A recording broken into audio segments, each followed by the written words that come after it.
One of the biggest changes in photos in many years is the addition of new iCloud shared photo libraries. Here's what that means and how it works.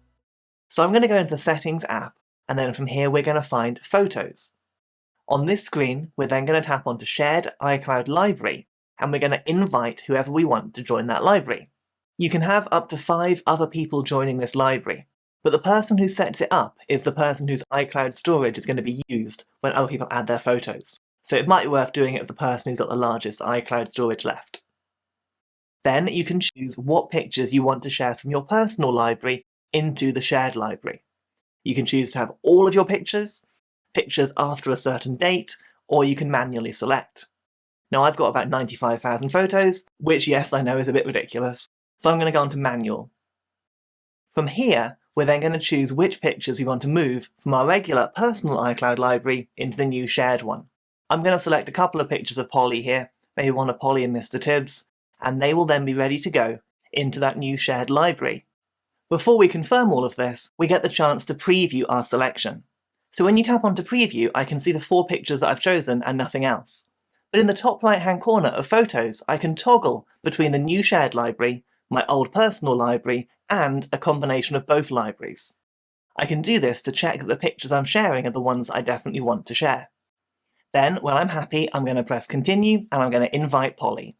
On the iPad now we'll get a text message, and from here there's a link to join that shared library. We'll forget the iPhone for a minute, but we'll come back to that screen later because it's really clever. Now on the iPad we're going to accept that invitation, and we'll get a similar process now on Polly's iPad, asking what pictures we want to add from Polly's library into the shared library. Now, she's only had this iPad a few hours, she is a cat, and in that time she's mostly taken some selfies, I guess? So she's going to share all of her pictures into this shared library.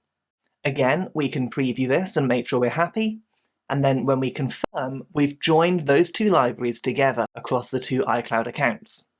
This now means that in the Photos app on both devices, we'll see not only our own personal photos that we've had before, but also any ones that have been added to that shared library as well.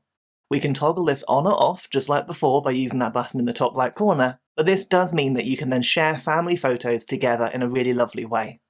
There are lots of different ways of adding pictures automatically that I'll cover in later videos, but we do want to come back to the camera very quickly.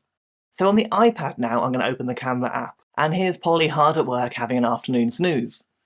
Now on the camera there's a new button with 2 people on it, and this will decide whether or not the picture you're about to take will go into your personal library or the shared library.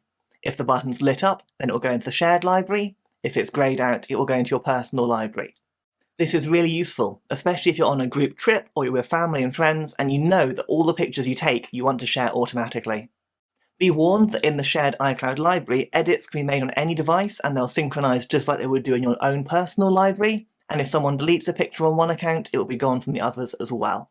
There'll be lots more videos about the shared photo library coming soon to this channel, so make sure you subscribe down below if you haven't already, and then you won't miss any at all.